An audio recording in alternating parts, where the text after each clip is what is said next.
ఆయన గుడ్డలు తగిలితే స్వస్థతలు, దయ్యాలు అన్నీ కూడా విడిచిపెట్టి వెళ్ళిపోయాయి.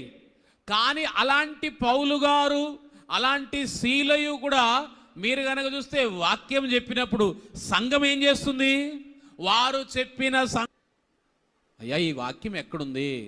ఎవరైనా మీకు ఏ విషయమైనా చెప్పారనుకోండి, మనం అడగాలి, అయ్యా వాక్యం ఎక్కడుంది? లేదా మనము పరిశోధించాలి, ఆ మాట ఎక్కడుంది? ఎందుకంటే లేని మాటను ఉన్నట్లుగా ఈరోజు చూపిస్తున్నారు. ఈరోజు మీరు కనుక చూస్తే ఎక్కడికి వెళ్ళినా మీకు ఒక పోస్టర్లు కనబడుతున్నాయి, తెలుసా మీకు? తైలాభిషేక ఆరాధన చూస్తున్నారా? చాలా ప్రాంతాల్లో ఒక కొత్త ఆరాధన వచ్చేసింది. ఆత్మతో సత్యముతో ఆరాధన కాదు. ఏంటి అసలు ఆరాధన అంటే ఏంటి? ఆత్మతో సత్యముతో చేయాల్సిన ఆరాధన. ఇప్పుడు ఏ ఆరాధన వచ్చింది? తైలాభిషేక ఆరాధన. అసలు ఆది సంఘంలో తైలాభిషేక ఆరాధన ఉందా? ఎవరన్నా పరిశోధిస్తున్నారా? ఎవరైనా వాక్యంలో చూస్తున్నారా?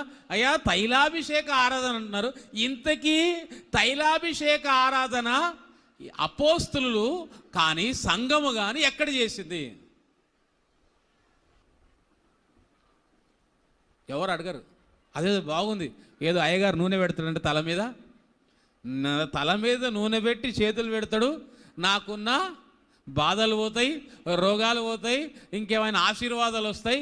కాబట్టి ఇదేదో తల మీద నూనె పోస్తే మనకు ఏదో పరలోకము నుండి దేవుని ఆశీర్వాదం వస్తుందనేటువంటి ఒక ఊహలో ప్రతి ఒక్కరూ వాక్యములో ఉన్నదా లేదా పరీక్షించక ఈరోజు ఈ తైలాభిషేక ఆరాధన కేవలం ఆదివారమే కాదు, ఏ రోజు పెట్టినా ఎక్కడ మీటింగ్లు పెట్టినా అదే ఒక పద్ధతి అయిపోయింది. ప్రతి ఒక్కరు వెళ్ళడం, తల మీద నూనె అంటించుకోవడం. అసలు ఏ ఆరాధన దేవుడు కోరుకున్నాడు? ఏ ఆరాధన చేస్తున్నాడు? యోహాను